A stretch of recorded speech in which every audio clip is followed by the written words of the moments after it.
के बाद में आपके दिमाग की बत्ती गुल हो जाएगी और आपका शरीर थर थर कांपने लगेगा। ये सब मैं इसलिए बोल रहा हूँ कि यदि आप उस समय, जिस समय यह घटना घट रही थी, उस जगह पर अपने आप को पाएंगे और इमेजिन करेंगे कि आप भी उसी जगह पर उपस्थित थे, यह तभी संभव हो पाएगा। आपको हमारी कहानी पसंद आती है तो लाइक और शेयर जरूर से करें, और यदि आप पहली बार हमारे चैनल में आए हैं तो सब्सक्राइब करके बेल आइकन को दबा दें, ताकि जो भी वीडियो मैं आपके लिए यहाँ पर अपलोड करूँगा उसका नोटिफिकेशन आपको पहले मिलेगा। और मैं इसी प्रकार से हर रोज़ रात 9 बजे आपके लिए नई नई कहानियों के साथ उपस्थित रहूँगा। तो चलिए शुरू करते हैं आज की कहानी। आज की कहानी है अमेरिका की पेंसिल्वेनिया की। 24 फरवरी का दिन था और साल था 1983 का। इस दिन पेंसिल्वेनिया में बना एक बहुत बड़ा चर्च है, उसी के बगल में सटा एक कब्रिस्तान भी है। आज वहां पर एक जेम्स केसॉग नामक व्यक्ति की लाश को अंतिम संस्कार के लिए लाया गया था। जेम्स, जो काफ़ी शराब पीता था और काफ़ी बुजुर्ग हो गया था, उसकी किडनी और लिवर वगैरह सब कुछ डैमेज हो चुके थे। साथ ही उनके शरीर का जो भी ऑर्गन्स है वो काम करना बंद कर चुका था। इस प्रकार उसकी मृत्यु हो जाती है और उनके परिवार वाले, जो काफ़ी दुखित थे, सदमे में थे, उन्हें अंतिम संस्कार के लिए उसी चर्च में लेकर के आते हैं और लास्ट प्रेयर वगैरह चल रहा था। जैसे ही प्रेयर खत्म होता है वैसे ही वहाँ पर उपस्थित जितने भी लोग थे वे लोग एक एक करके सामने आते, और सामने आने के बाद में जेम्स के बारे में जो भी बातें उनके पास है उन सभी बातों को लोगों को बतलाते। साथ ही ये बतलाते कि जेम्स उनके लिए क्या था और उनसे उनका कैसा व्यवहार था, और जब तक वो इस दुनिया में थे तब तक उनके साथ में वो कितना समय बिताया। इन सभी बातों को वहाँ उपस्थित लोगों से वे सारे लोग शेयर करते जा रहे थे। साथ ही जितने भी शोकित परिवार हैं उन लोगों के पास जा कर के उन्हें ढाढ़स बंधाते, उन्हें सांत्वना देते और अपनी जगह पर आकर के बैठ जा रहे थे। इधर उसी मीटिंग में एक व्यक्ति बैठा हुआ था जिसकी उम्र थी 21 वर्ष। वह देख रहा था कि एक एक करके लोग आगे आते और जेम्स के बारे में बतलाते जा रहे थे। वो इन सब बातों को सुनने के बाद में गुस्सा होने लगता है और धीरे धीरे गुस्सा उनका बढ़ता जा रहा था, क्योंकि जो भी व्यक्ति सामने जाता वो जेम्स की अच्छाई के बारे में बात कर रहा होता।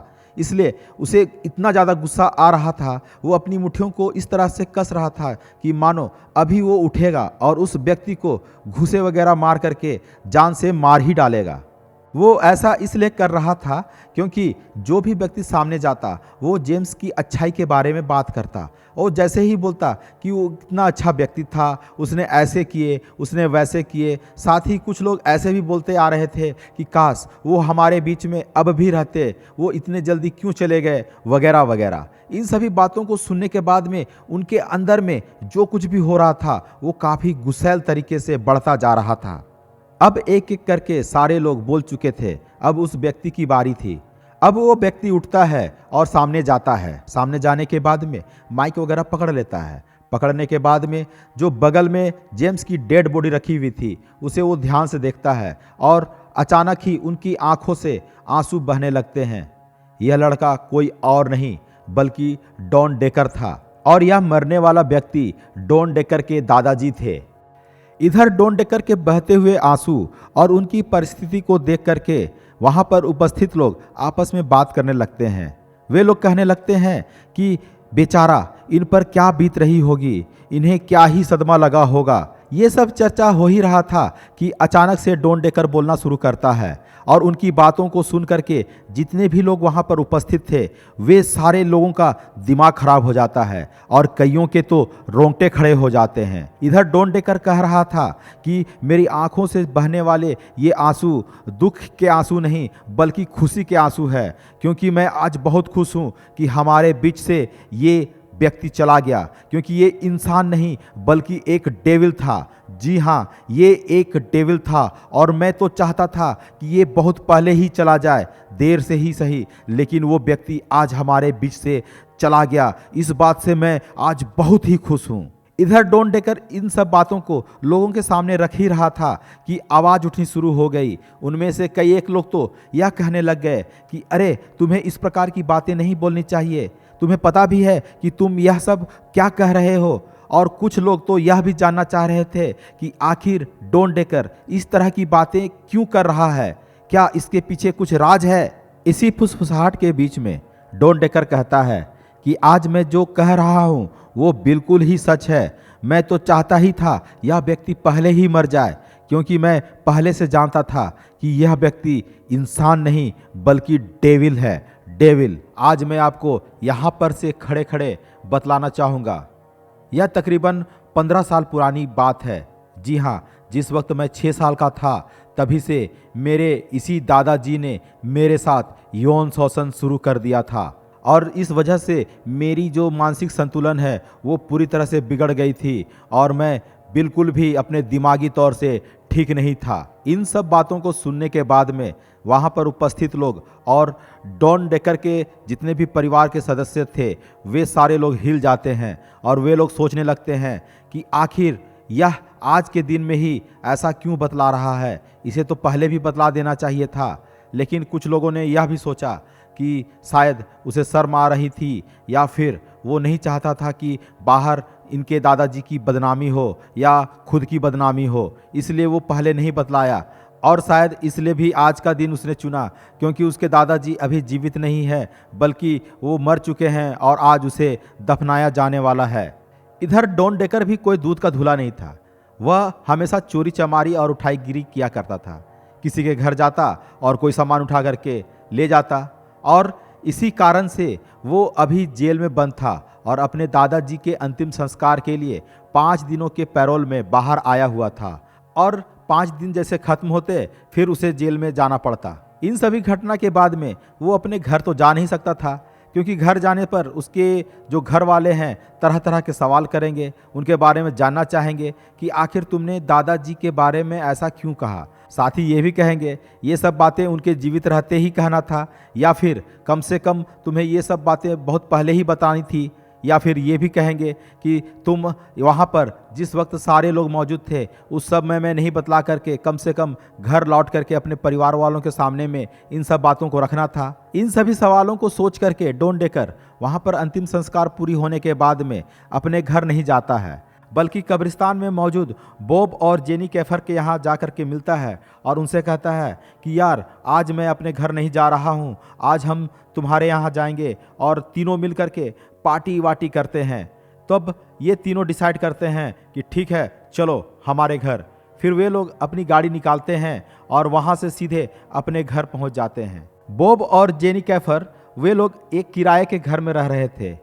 चूँकि शाम हो चुकी थी इसलिए वे लोग अपने घर में आते हैं और रात के खाने के लिए तैयारी करते हैं। खाना वगैरह बना लेने के बाद में वे लोग उसे टेबल में रख लेते हैं। टेबल में रखने के बाद में तीनों लोग अलग अलग कुर्सियां लेकर के उस टेबल के चारों ओर बैठ जाते हैं। बैठने के बाद में सभी लोग खाना शुरू करते हैं।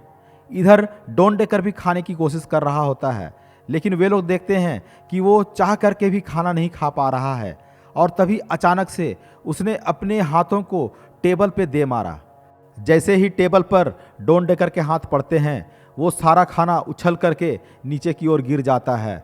गिरने के बाद में बॉब और जेनी डॉन डेकर को ध्यान से देखते हैं और ये महसूस करते हैं कि डॉन डेकर के आसपास की जो हवाएं हैं वो धीरे धीरे ठंडी होनी शुरू हो गई है और काफ़ी ठंड लगने लगती है। इधर बॉब और जेनी यही सोच रहे थे कि शायद कोई खिड़की या दरवाज़ा खुली रह गई हो जहाँ से ठंडी हवा अंदर आ रही है।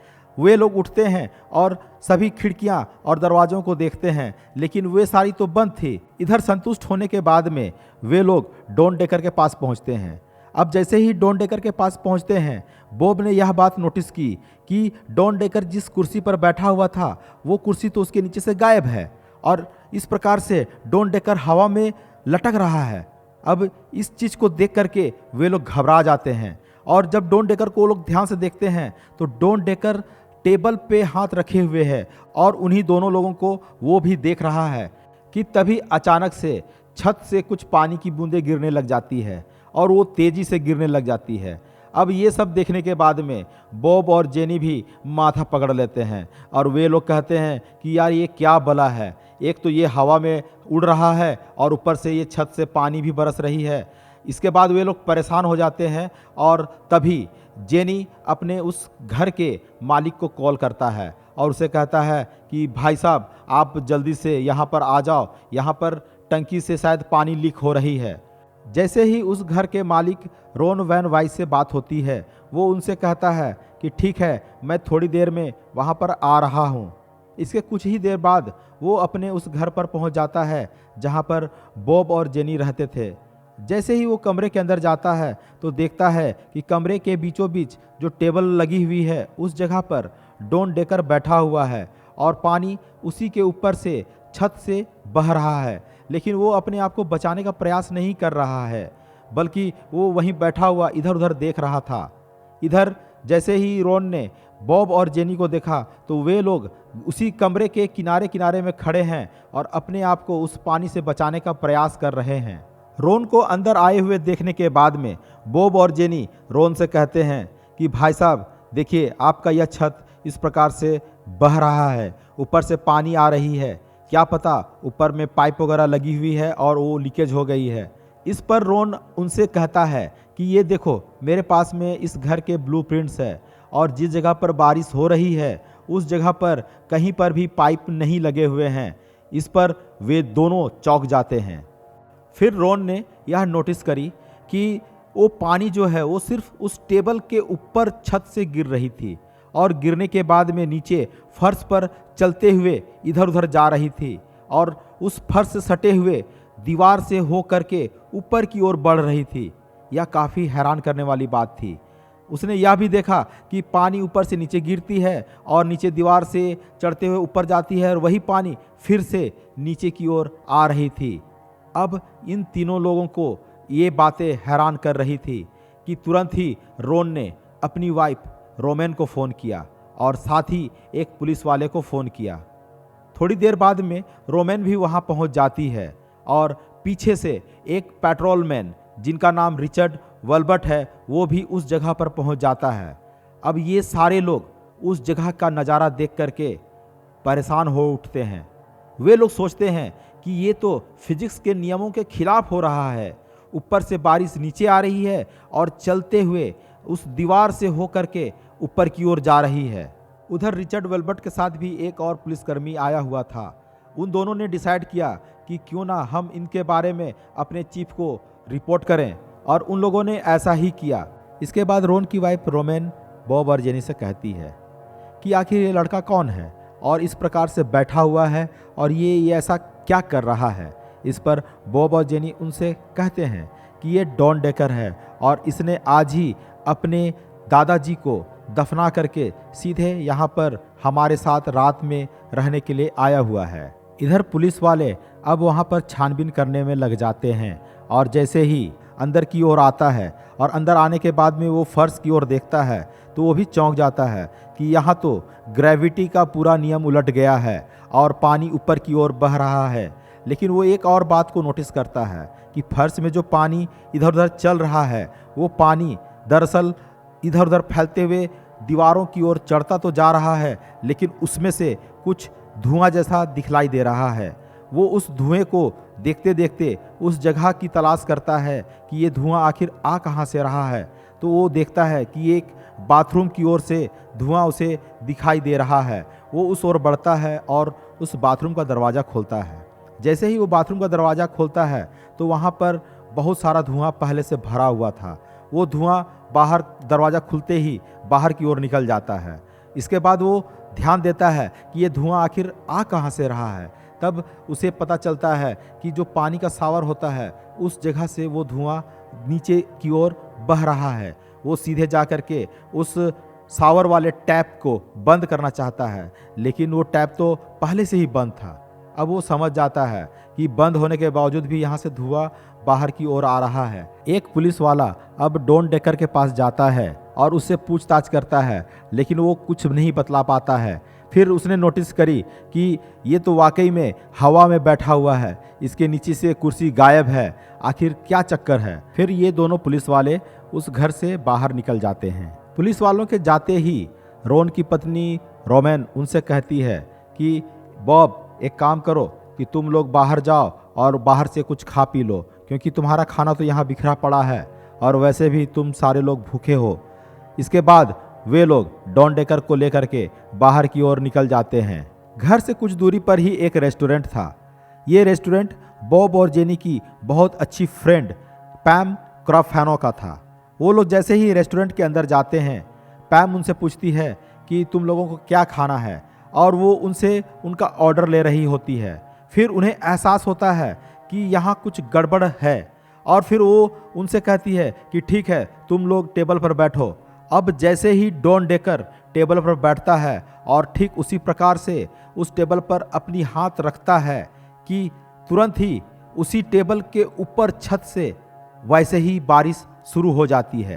पाम यह सब कुछ देख करके समझ जाती है कि सामने बैठा व्यक्ति कोई साधारण नहीं है, बल्कि उसके पास बहुत बड़ी शैतानी शक्ति है। इसलिए वो अपना ड्रॉअर खोलती है और उसमें से क्रॉस निकालती है।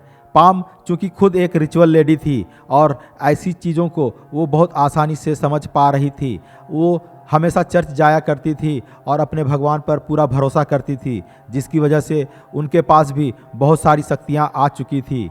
इसलिए वो सीधे उस क्रॉस को ले जा करके डॉन डेकर के गले पर चिपका देती है। जैसे ही क्रॉस उसके गले पर चिपकता है, वो थर थर थर थर करके कांपता है और उसके पूरे शरीर जोर जोर से वाइब्रेट करने लग जाते हैं, और जिस जगह पर वो क्रॉस लगा हुआ था उस जगह के आसपास की स्किन जलने लग जाती है। इधर डॉन डेकर बॉब और जेनी को बहुत ही गुस्सैल मूड से देख रहा था। वो ऐसा लग रहा था कि उन लोगों से वो बहुत बड़ा बदला लेने वाला है। इधर पाम ने वहाँ पर क्रॉस लगाए रखा था और वो महसूस करती है कि अब डॉन डेकर धीरे धीरे शांत हो रहा है, और उसके शांत होने के साथ ही जो छत से बारिश हो रही थी वो भी बंद हो जाती है। इसके बाद वो वहाँ से क्रॉस हटा लेती है। क्रॉस हटाने के बाद में बॉब और जेनी से कहती है कि मैंने तुमसे पहले ही कहा था कि इसके पास एक शैतानी शक्ति है और तुम इसे यहाँ पर बहुत देर तक नहीं रख सकते। इसलिए तुमने जो कुछ भी ऑर्डर दिया है वो सारे ऑर्डर को पैक कराओ और यहाँ से चले जाओ। तुम यहाँ पर उसे नहीं खा सकते हो, बल्कि बाहर जा कर के कहीं और खा लेना। इसके बाद वे लोग वहाँ से सारे जो ऑर्डर दिए हुए थे वो लेकर के अपने घर की तरफ निकल जाते हैं। इधर रोन और उसकी वाइफ रोमेन इन तीनों लोगों का घर पे इंतजार कर रही थी। जैसे ही वो लोग घर पहुंचते हैं, अब रोमेन उनसे कहती है कि चलो अब तुम तीनों यहाँ पर उसी टेबल पर आकर के बैठ जाओ। इसके बाद वो तीनों लोग वहीं टेबल पर बैठ जाते हैं, और जैसे ही वे लोग टेबल के पास लगी कुर्सियों में बैठते हैं, वैसे ही टेबल के ऊपर बनी छत से जोरों की बारिश शुरू हो जाती है। इसके बाद रोन की वाइफ रोमेन बॉब और जेनी से कहती है कि देख लो बॉब, तुम में से कोई एक ऐसा है जिसकी वजह से यह हो रहा है। या तो तुम्हारा ये दोस्त है या फिर तुम दोनों में से कोई एक। इधर डॉन डेकर रोमेन की इस बात को सुन करके बहुत गुस्सा जाता है और वो उसकी ओर बहुत ही बड़ी बड़ी आंखों से देखने लगता है, और वो हवा में उड़ने लगता है। हवा में जब वो उड़ रहा था उस वक्त उसके नीचे की जो कुर्सी है वो नज़र नहीं आती है, शायद वो पीछे की ओर घसक गई थी।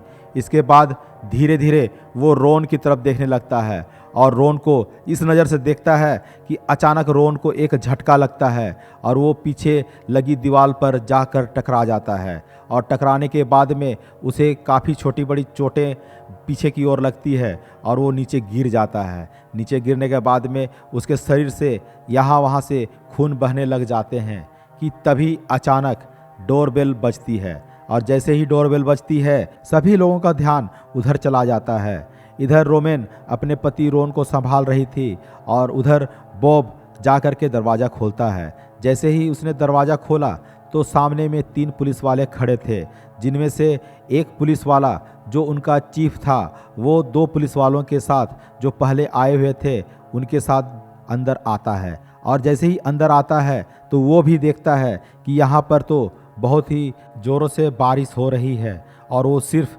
टेबल के ऊपर से ही पानी गिर रहा है। इस पर वो पुलिस वाला बोलता है कि ज़रूर पाइप वगैरह लीकेज हुई है, और जैसे ही वो इस तरीके की बात कहता है डॉन डेकर बहुत ही गुस्सा आ जाता है और वो उसकी तरफ देखता है। इधर रोमेन भी अपने हाथ में पकड़ी ब्लूप्रिंट को उस पुलिस ऑफिसर को दिखलाती है और कहती है कि साहब ये देखिए, इस जगह पर तो कोई भी पाइप वगैरह लगे हुए नहीं है कि बारिश होगी। लेकिन पुलिस वाला कहता है कि नहीं, तुम प्लम्बर वगैरह को बुला लो और यहाँ पर रिपेयर करवा लेना। डॉन डेकर जैसे ही इन सभी बातों को सुनता है और वो गुस्सा आ जाता है, और उनका गुस्सा इस कदर बढ़ जाता है कि वो जिस जगह पर बारिश हो रही थी उस बारिश को उस पुलिस ऑफिसर के ऊपर बरसाने लगता है। क्योंकि पुलिस ऑफिसर उस टेबल से कुछ दूर पर था और अचानक ही उसके ऊपर ही जोरों की बारिश होने लगती है और वो भीग जाता है। उसके बाद वो पुलिस ऑफिसर रोन को अपने पास बुलाता है और उनसे कहता है कि यहाँ पर कोई ऐसी चीज़ नहीं है जिससे हमें कुछ काम करने की आवश्यकता है। कल के कल तुम किसी प्लम्बर को बुला करके अपनी छत को रिपेयर करवा लेना, ताकि ये बारिश नहीं होगी। और यहाँ पर कोई लफड़ा नहीं है, इसलिए हमारा यहाँ पर कोई काम नहीं, हम सब जा रहे हैं। और यह कहते हुए वे लोग वहाँ से बाहर निकल जाते हैं।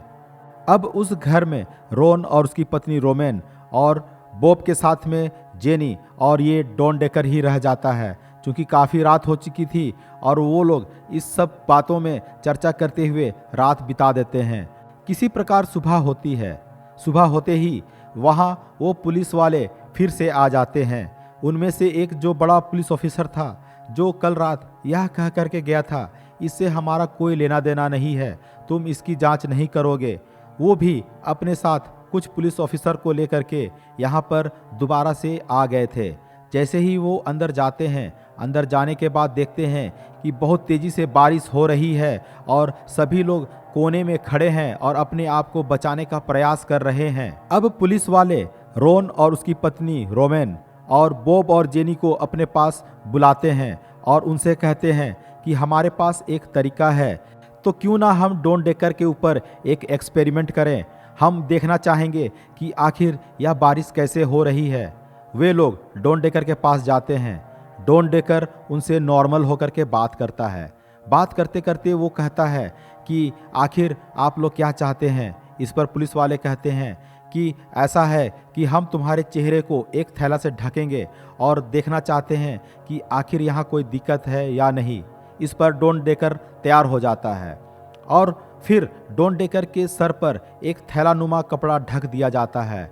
ढकने के बाद में वो उनसे कहता है कि एक हाथ तुम अपना मेरी ओर करो। इसके बाद जैसे ही डॉन डेकर एक हाथ सामने बढ़ाता है कि एक पुलिस ऑफिसर जो अपने साथ एक गोल्डन क्रॉस ला रखा था वो उसे बाहर निकालता है। और बाहर निकालने के बाद में जैसे ही डॉन डेकर के हाथ पर रखता है कि डॉन डेकर बहुत ज़ोर से हिलने लगता है और हिलने के साथ साथ उस हाथ से धुआं निकलने लगता है। लेकिन यहाँ पर जो दूसरा पुलिस ऑफिसर था जिसने उसके ऊपर क्रॉस रखी थी, उसके हाथों को कुछ नहीं होता है, बल्कि वो कूल रहता है। और इधर डॉन डेकर का जो हाथ है वो बुरी तरह से जल रहा था और उससे बहुत सारे धुएं निकल रहे थे।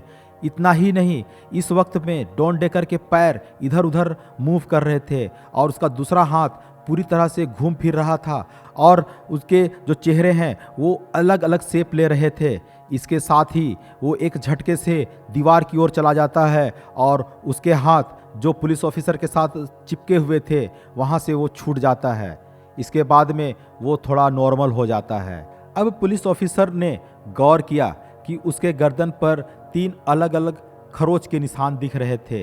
अब वे समझ जाते हैं कि इसके ऊपर बहुत ही बड़ा शैतानी शक्ति छाया हुआ है। अब डॉन डेकर का पैरोल का टाइम खत्म हो जाता है। अब उसे जेल ले जाया जाता है। इधर जेल आने के बाद में डॉन डेकर सोचता है कि मैं अब अकेला ही रहूँगा, इसलिए वो उस सेल पर भी बारिश करने लगता है। डॉन डेकर के इस हरकत से वहाँ का वार्डन आकर के उससे कहता है कि तुम क्या बारिश पे कंट्रोल करते हो। तो डॉन डेकर कहता है हाँ, मैं बारिश पर कंट्रोल कर सकता हूँ। इसके बाद वो उससे कहता है कि यह सब एक मजाक है, तुम ऐसा कुछ भी नहीं कर सकते हो। इस पर डॉन डेकर कहता है कि वाकई में मैं ऐसा कर सकता हूँ। तब वार्डन उससे कहता है कि ठीक है, यदि तुम यह सब कुछ मेरे कक्ष में आकर के करोगे तब भी मैं मानूंगा। अब डॉन डेकर इस चैलेंज को ले लेता है और वार्डन के उस कमरे पर जाता है। और जैसे ही वो वहाँ पर पहुँचता है और वही हरकत शुरू करता है और छत से बारिश होनी शुरू हो जाती है। बारिश शुरू होने के बाद में वार्डन यह सब कुछ देखने के बाद बगल में खड़े पुलिस ऑफिसर से कहता है कि जा कर के मेरे ऑफिस से बाइबल ले आओ।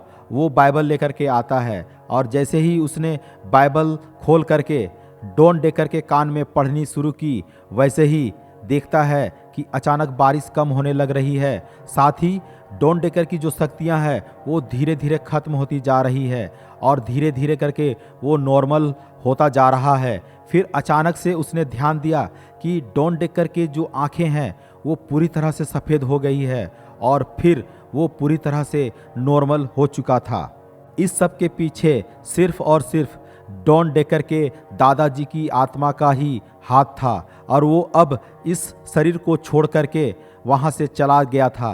अब डॉन डेकर अपनी नॉर्मल जिंदगी जी रहा है। यह सब कुछ घटना 9 ऐसे लोगों के सामने घटी थी जो लोग वहाँ पर उपस्थित थे। आपको यह कहानी कैसी लगी हमें कमेंट्स करके ज़रूर बतलाएं।